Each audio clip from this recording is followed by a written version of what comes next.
Welcome to episode 4 of GBBC's educational webinar series, Not All Blockchains Are the Same, powered by Accenture, Algorand Foundation, and Digital Asset. I'm Philip Gant, Director of APAC Policy and Partnerships here at GBBC, and it's wonderful to have you all here today. Welcome. For those joining for the first time, this is a closed-door event exclusively for regulators, government agencies, and international standards organizations. And here's how today's session will run. For the first half, our presenters will lead the discussion, and this portion will be recorded for sharing with your colleagues and other regulators and central bankers who are not able to attend today.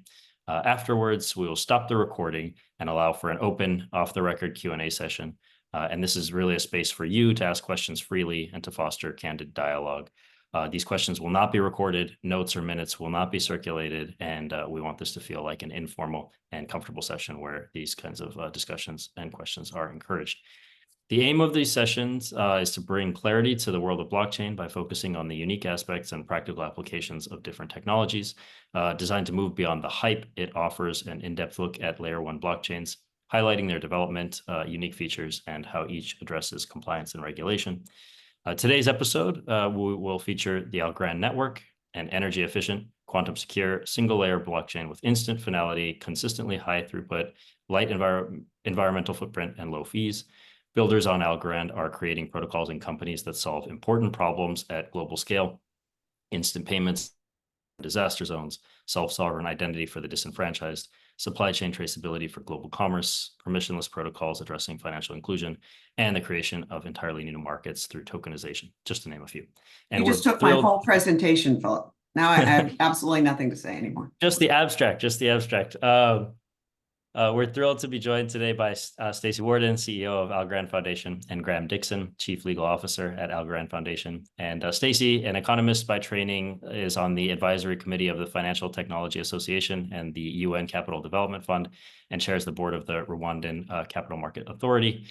She previously led the global market development practice at the Milken Institute, focusing on capital markets, finance, and fintech in emerging markets. And prior to this, held senior roles at JP Morgan, NASDAQ, the U.S. Treasury, and the Harvard Institute for International Development. And she's worked or done business in 50 countries and advised, spoken, and written widely on issues of sovereign wealth management, capital market development, and financial innovation for inclusion.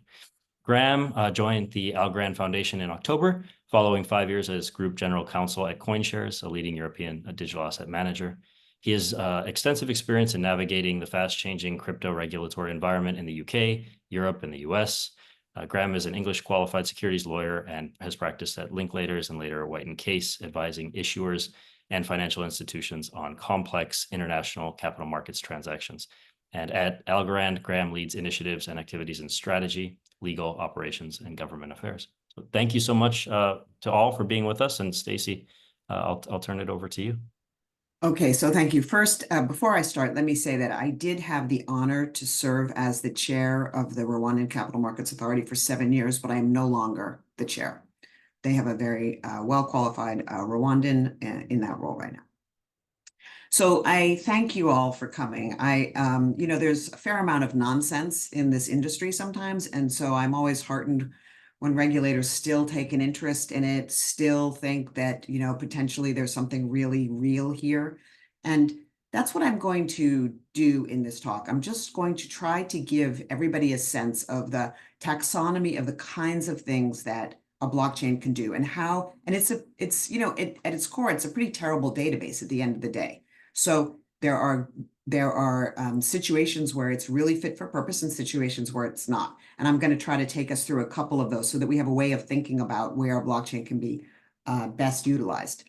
Of course, I do what Philip tells me to do. So I will talk a little bit about Algorand and how it's different from other blockchains, but I don't think these are very interesting presentations when you talk about yourself.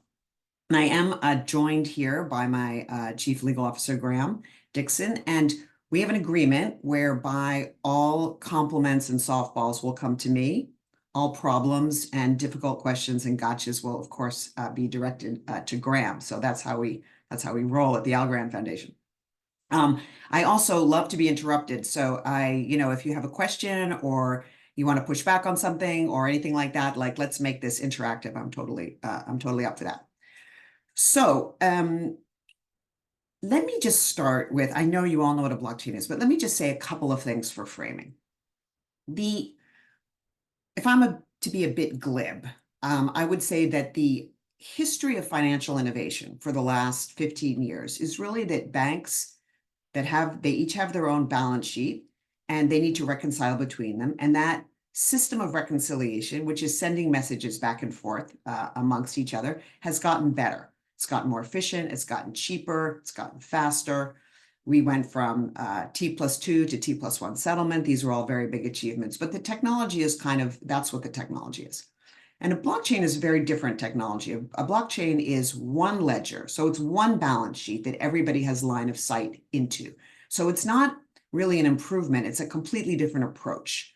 And of course, if that balance sheet, if that ledger is going to be used by everybody, then it's very important that not one entity, be in control of the thing. So it is held up by different computers, different nodes all around the world. It makes it quite resilient. And the juice in a blockchain is getting those computers to agree all the time on what the order of transactions in the ledger are. So this allows for a couple of really cool things. So first of all, a bank, when it sends a message, it's never guaranteed, or a financial entity of any kind, it's never guaranteed that the person on the other end is doing the thing that the message is telling them to do. You just never know. But a blockchain, everybody has visibility into it. And so everybody kind of always knows what's going on. This is the most important thing. So you can trace the origin of transactions. You can trace the destination of money that you put. The second thing is that because transaction fees are very low, they're not low on all blockchains, but Algorand, just as an example, the transaction fees are 0.001 algo. So these are sub-penny transaction fees. So if you have sub-penny transaction fees, you can send very low amounts of money back and forth. And this is really important for financial inclusion. I have spent my whole life working on financial inclusion and access to capital. So this is pretty important to me. And then the third thing is all different kinds of assets, digital assets, live on this ledger. So you can do things like an atomic swap where you take a piece of like an example I'll give is a money market fund, exchange it for money, and it happens on the same ledger. It happens immediately. There's no counterparty risk, there's no ersatz risk, there's no delay. And this is enabled because these different assets can kind of live together on this ledger. And last, last of the big four is that you can have money that is programmable, right? So you can have these if-then statements around payments. If this happens, the money will be released. And if it doesn't happen, it won't be released. So there is an opportunity, and I'll talk a little bit about this, for economic activity that would have taken place, but that doesn't take place because there's not a lot of trust in this environment where, code is law and where these smart contracts function. You can have these kinds of transactions, and it can become a kind of a Pareto improved outcome. So, I always wondered why it is that somebody in Nigeria can send somebody in Malaysia a movie over WhatsApp, and it will get there in 2 minutes, but they can't send, $1 without that dollar going through the correspondent banking system, clearing at the Fed, going back to the correspondent banking system, and ending up in Malaysia like a week later, 4 days later. Somebody's probably taken 7% off the top, like every bank takes its little piece of that. It's unsure. And if you're sending a Bitcoin though from Nigeria to Malaysia, it's not actually being sent anywhere. It's just that this ledger is updating. So if you internalize, I'm sure you know this already, but if you internalize nothing more in this presentation, that is kind of the main thing that I want you to take away from this. Okay, but with no further ado, I am a Google Meet person, not a Zoom person, so I'm going to try to do this properly. Let's just see. Okay, share my screen. And okay, so this is okay. Right, come up here, please. Okay, so yeah, okay, so Algorand was founded by an MIT professor of cryptography. He is probably one of the 5 most famous cryptographers in the world. He actually won the Turing Award, which is the kind of the Nobel Prize of computer science. And he won that award for 2 things. One is something called zero knowledge proofs, which I'm sure you're already, aware of. It's used broadly it's increasingly being used broadly in cryptocurrency. and also something called verifiable random functions. And that's a key part of how our blockchain works. And it's the idea that you can have something that is randomly set but determined on the back end. And I'll talk a little bit more about that when we talk about our consensus mechanism. So he did not have the idea to attach money to these concepts, but he co-invented these primitives. Satoshi Nakamoto is the one that had the idea to attach money to these ideas, and that's why she is so famous. And we don't, we will never be 100% sure who she is, but anyway, that's the kind of the revolution of Bitcoin. So the idea behind a blockchain, as I said, that is really important is the way that these computers come up with an agreement amongst themselves. And Vitalik Buterin famously said that a blockchain cannot be at the same time scalable, properly decentralized, and also secure. And our founder was watching some early generation blockchains, and I think that he thought to himself, I wonder if that's true. And he developed a consensus mechanism that arguably does enable the blockchain to be scalable, operate at global scale, in a decentralized way, but also be secure. And so I'll spend a couple of minutes just talking you through the mechanics of that. But what I really want to do is I want to spend most of my time talking about some of the cool use cases. And these use cases, I will use things built on Algorand, again, because those are the ones I know. But the idea that I want to impart to you more is that these are the kinds of things that you can use a blockchain for. So how do you advance pages? Is there a trick to that?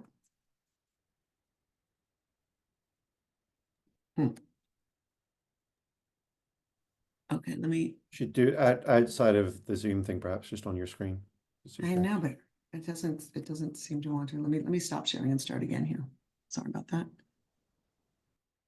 Okay, so all right, so you go here, you go here, you go share. Okay.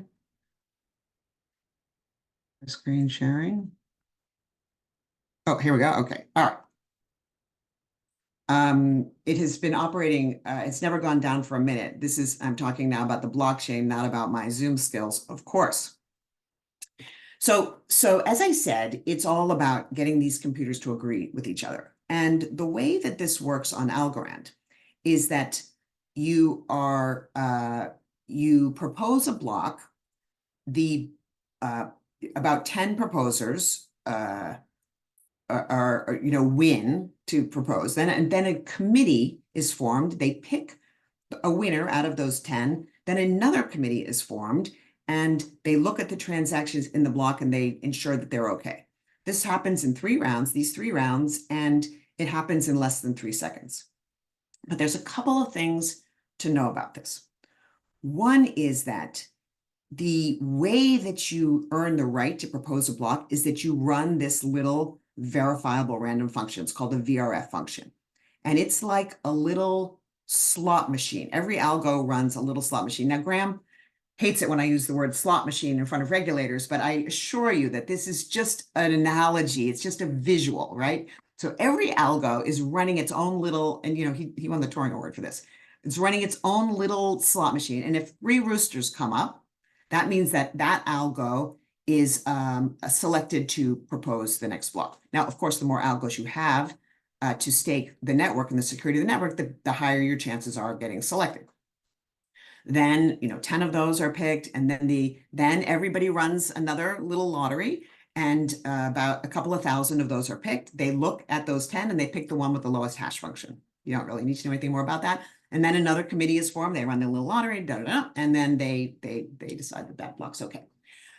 The thing about this function is, though, that nobody knows, including yourself. Nobody is running that lottery from a centralized place. So nobody knows, including yourself, if you're going to get picked.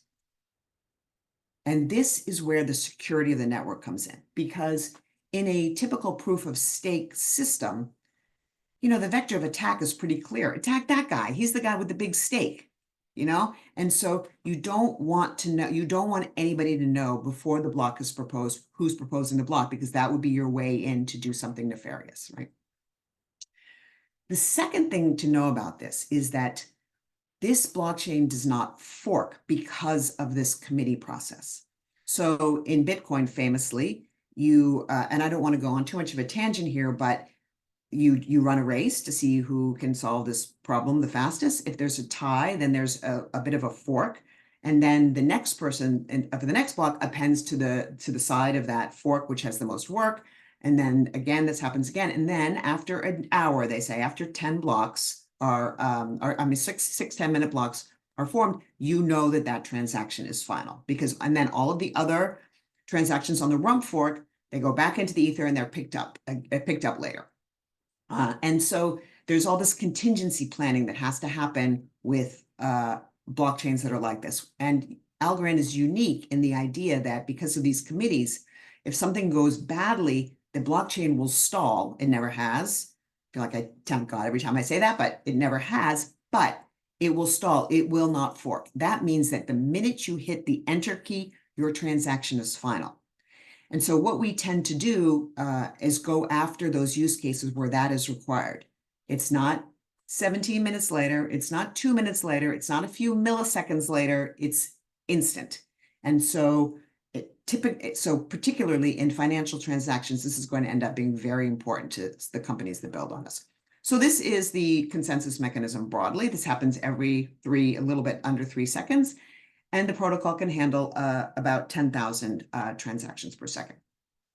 The other thing about it is that in Ethereum, and I don't say this to disparage other blockchains, but Ethereum is famously expensive and slow, and it does have a bit of a time before you can know that your transaction is final. So there are these layer 2s that are built on top. Optimism is one, Base is another, Arbitrum is another, and they do that so that they can have cheap and faster transactions, and then go back to Ethereum, to the layer 1 to get their security. But on Algorand, everything happens at the layer 1. So this is on this slide is just a list of those things, but in particular, all assets on Algorand are treated with the same security as the algo. And all of the activity happens in layer 1. The smart contracts are in layer 1. The randomness beacon, the thing that can generate random numbers, is in layer 1. The interesting thing about this for regulators, though, is that the ASA, the coin, call it a coin, it's called an Algorand standard asset, but you can think of it as a token of any kind that you deliver. You can have the same properties, you can pick properties, and in particular, you can white label and KYC at the level of the token. So you can have things that regulators require. You can claw back if you don't like, if you have sent a token in error, you can claw it back from that person. You have to state upfront and people that you're going to do that you're going to reserve that right for yourself. And so people have to kind of agree that that's okay. And you also can white label users. And so you as regulators know how important that is. But basically, the blockchain will have everybody like off, and then you can go through your own list of KYC people and say on, off, on through your list. And so you know that you can meet those regulatory requirements. So this ends up being pretty important in one of the use cases that I'll talk about. And then, of course, the third piece of this trilemma, as Vitalik Buterin called it, is that the thing has to be also decentralized. And so this is a slide about how our network works. It started with a bunch of relay nodes. It's moved over to a peer-to-peer gossip network where the nodes talk directly to each other. We have a governance process, which is very decentralized. The community makes the grants. We don't make the grants. This is very good for me, by the way. And the network upgrades in particular need to be approved by 90% of the staked algo in order for anything to happen in the network. So there's this idea that, this is not kind of a centrally run thing, that everybody participating in this network has to pull their weight. And we are doing an upgrade whereby we will try to incent larger participation in the staking, in the security of that network. And we will do that by reward and giving some staking awards. We're the only blockchain that did not do that. And so we are really catching up, I would say, in this regard. So all of these things, the fact that we can have very low transaction fees, the fact that we can do 10,000 transactions per second, the fact that we're instantly final, the fact that we have a very light carbon footprint. It's a very performant blockchain. It gives us a mission statement, which is at a global kind of scale. And so our mission, just to read it to you, is to power a world where information has integrity and innovative ideas can scale. Because if you run around just doing a bunch of pilots all over the place, that doesn't really get you anywhere at the end of the day. So there's no point in building on a chain if that chain can't be there with you for global scale. So that's what we try to do. Those are the kinds of companies that we try to attract. Okay, so what I want to do, and this is a summary of the good things about us. What I want to do now is take you through some examples, and I'll use the second half of my talk to do that. And I'll take you through some payment examples. I'll take you through some supply chain tracking examples. I'll take you through some tokenization examples. And these are the things, this is a good way of thinking about what a blockchain can do. It can do very quick and fast and cheap payments. It can trace transactions and trace things that are happening by kind of attaching them in various ways to the blockchain. It can attest to the integrity of data, and it can allow tokenization and kind of fractionalization of ownership. So I'll give you an example in each one of these things. And again, the blockchain is it's not truth. It's got a garbage in and garbage out problem, but it is integrity. It can't be tampered with. It can only be updated. It can't be changed. All right. So there's two payments ones I want to talk about, but the first one is called HisabPay. So HisabPay is an amazing company, and they are doing most all of the foreign aid flows into Afghanistan now since the Taliban took over. Now, before the Taliban took over, only 6% of people had access to a bank account, and a very small percentage of them were women. As you can imagine, it's worse now. But what HisabPay does is the big organizations it works with, Mercy Corps, Save the Children, the World Food Program, they send money to HisabPay in a trust account. Sometimes this is cash flown on an airplane. Sometimes this is money wired to HisabPay. HisabPay turns those dollars into Afghani currency and then digitizes them on Algorand. And then they hand out these QR codes. Then you open a wallet, or if you don't have a smartphone, you are handed a card with a QR code, and you now have, and you are of course KYC'd in advance, and that's possible to do by Mercy Corps, say, right? And then you can make payments to all of the participating institutions in Afghanistan, and they are everywhere. They have, I think, 500 of their own kiosks. They're in every post office location. They are in every district, in every province. And so you can, with your phone, pay your electricity bill. So they're paying, as you can see, they're paying about 3 million electricity bill payments. You can buy airtime purchase, but you can also go to a shop and just show your card, and this comes debited out of your in tokens. And then you can, so say everybody's making electricity payments, and the electricity company can go back to HisabPay and cash out of that system.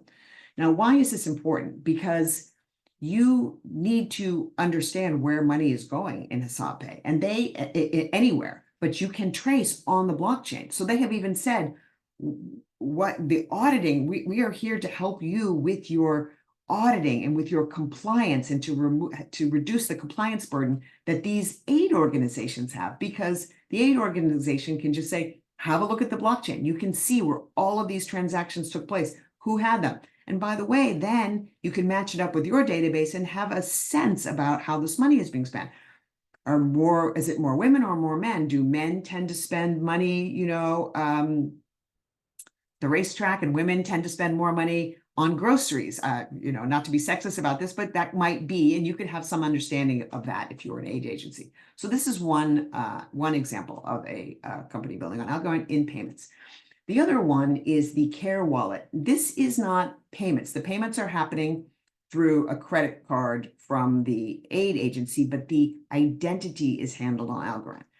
So the problem with disaster relief payments in the United States and everywhere is that because it's government money, it's FEMA money, it's taxpayer money, you have to be very careful about fraud. And that takes a long time. But at the same time, these people, they need money now, like their living room is flooded with water. And so how do you prevent fraud and make sure the money is there easily? You put these people on the blockchain. So, and disaster relief is it's quite rife with fraud, actually. And when I first started working with these guys, I learned stories like they have people flying with tens of thousands of dollars in debit cards so that they can that's cash, handing them out. You go to a Walmart near a disaster site, and all of these aid workers are in line trying to get Walmart cash cards that they can hand out to people. Now, with the Care Wallet, and you can download this and have a look at it if you like. The Care Wallet, you take a picture of yourself and your ID, you take a picture of your living room flooded, the worker at Catholic Charity, say, or American Red Cross, they check off that this is legit. And then immediately a list of pre-approved items from Home Depot, a list of pre-approved items from Amazon gets sent to you immediately, and you can start ordering what you need to start rebuilding your life. However, if you did this with American Red Cross, Catholic Charities can also see your ID, and they will know that you just did this with American Red Cross. So it eliminates this ability to kind of double dip, which is one of the big problems in disaster relief. So that's, again, this idea of, and of course, the identities are protected, but you have a sense of like what's happened because everybody has line of sight into what everybody else has done. So these are two, I think, very interesting payments. The third is Quantos, which is a digital programmable euro. It's not a stable coin. It's the euro. It's a digital euro. These guys spent a couple of years. They are now fully regulated by the Dutch Central Bank. And we had to be we were a very important part of that regulatory approval process. They really looked very deeply into the blockchain that Quantos was building on to make sure that we had the tools that Quantos would have the tools from the blockchain to make the payments, understand who their customers were, be able to maintain a proper, white labeled list of customers, et cetera, et cetera. So they are off and running now after a couple of years of getting up and running, and we're very proud to have them also on Algorand. Nice quote by the founder of Quantos about how great we are. I will spare you reading this to you, but I'm happy to share the deck with anybody that wants it afterwards. But what we did is we took the Aberdeen Money Market Fund, as you know, they're a huge money manager out of the UK, and we partnered with Archex, which is an FCA-regulated tokenization platform also on Algorand. And so Archex tokenized a money market fund from Aberdeen, and then we enabled atomic swaps. They can do atomic swaps. So we did the first test swap just 2 weeks ago. So this is, still pretty nascent, but that we did a million euros worth of an Aberdeen money market fund atomically swapped, meaning immediately. No delay, no settlement 2 days later, no nonsense, no fear, no nothing, for a million euros worth of an Aberdeen money market fund. Now, I think this is pretty cool, but you can also get kind of woo-woo futuristic about it. And you can imagine if you can tokenize a money market fund, you could pay for things with a money market fund. I mean, you could pay for a cup of coffee with a tiny little sliver of your money market fund. You could have your cash always earning yield until you spent it on something. This is the kind of thing that a blockchain will allow, a performant blockchain will allow you to do. Okay, so that is kind of money. And then I want to talk now about traceability and, as I mentioned in our mission statement, this data integrity piece, because this is also a really important part of blockchain. And I think, what do I have, Phil, about 6 minutes left, 7 minutes left, something like that? Yeah, up to 10, really. Okay, great, 10, I'll take it. So a man was a researcher, a medical researcher, and he was called to testify in a court case as an expert witness. And the court case was as follows. I mean, this is just, it makes you so angry when you hear these things. This drug developer had, so if you have a drug and you give it to a cancer patient, that tumor, if the drug works, will get smaller over time. So you take MRIs, let's say you take an MRI once a month, and you will see that tumor getting smaller. If your drug does not work, you take MRIs over time and the tumor will get bigger.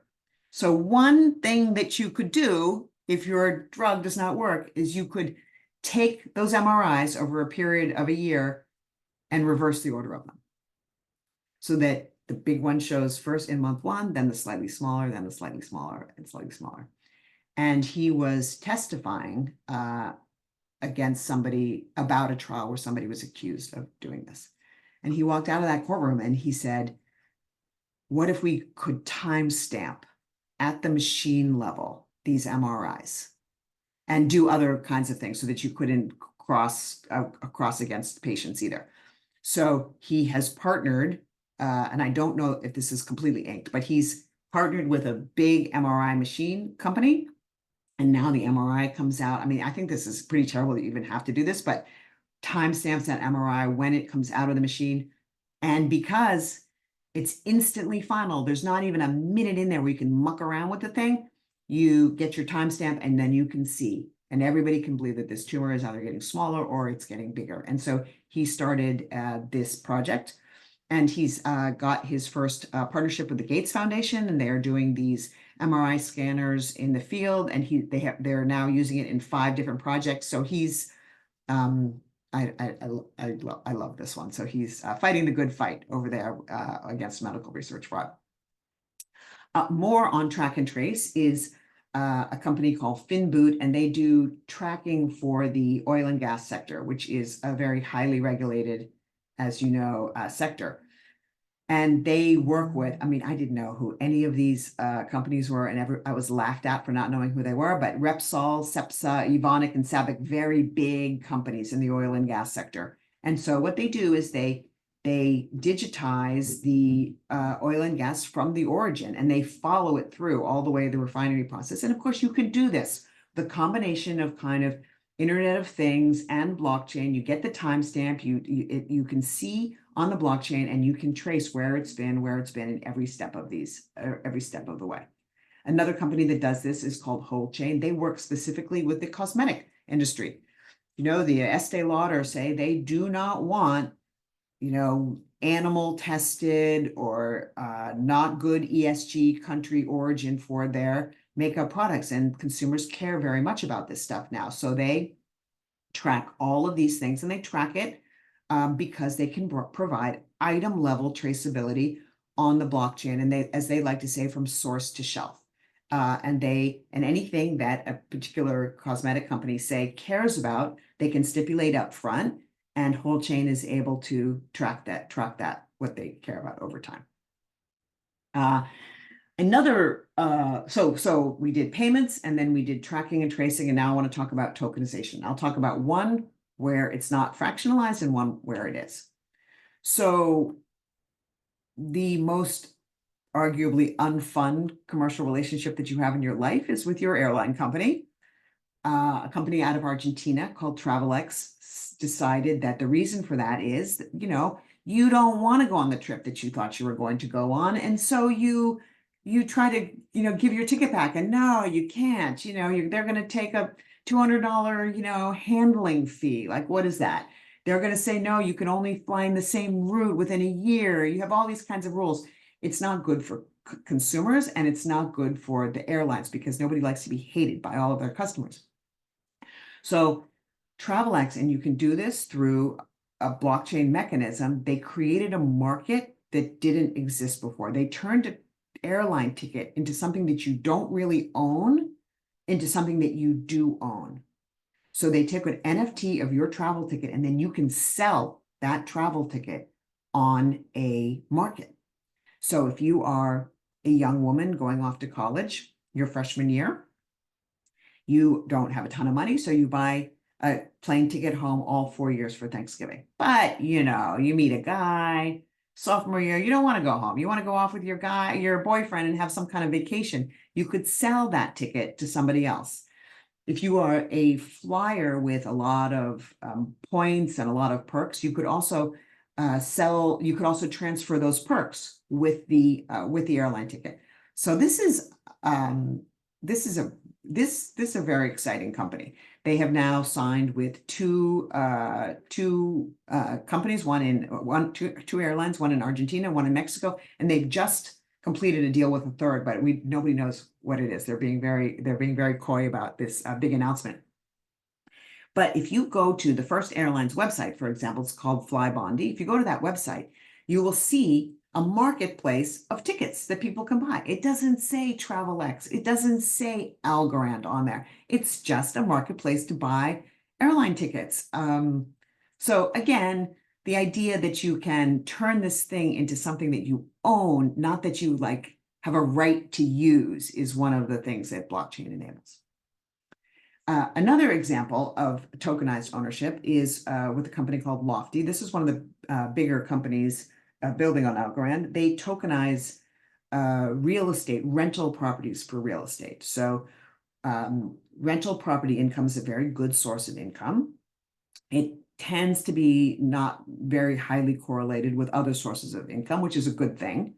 And it is available mostly to accredited investors only, right? So if you want to buy a small rental unit with 7 rental units in it, like you and I are not going to be able to do that typically.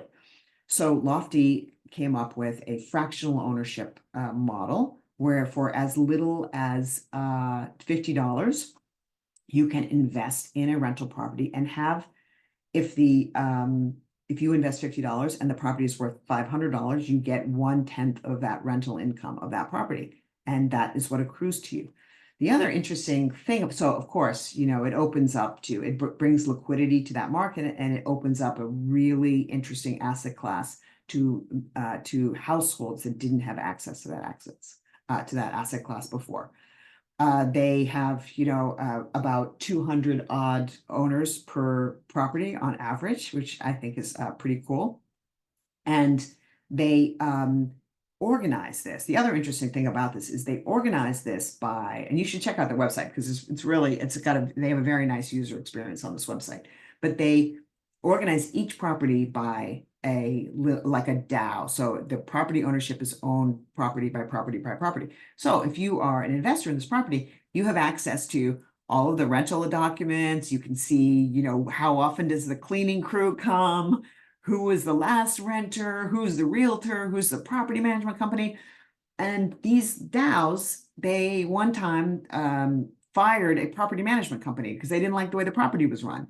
In another case, a woman had fallen behind on her rent because I think somebody was sick in her family.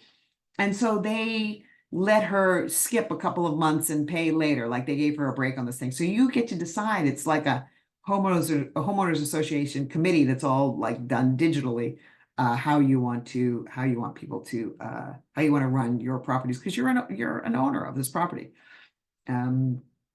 And a nice quote from the founder of Lofty about why he chose Algorand.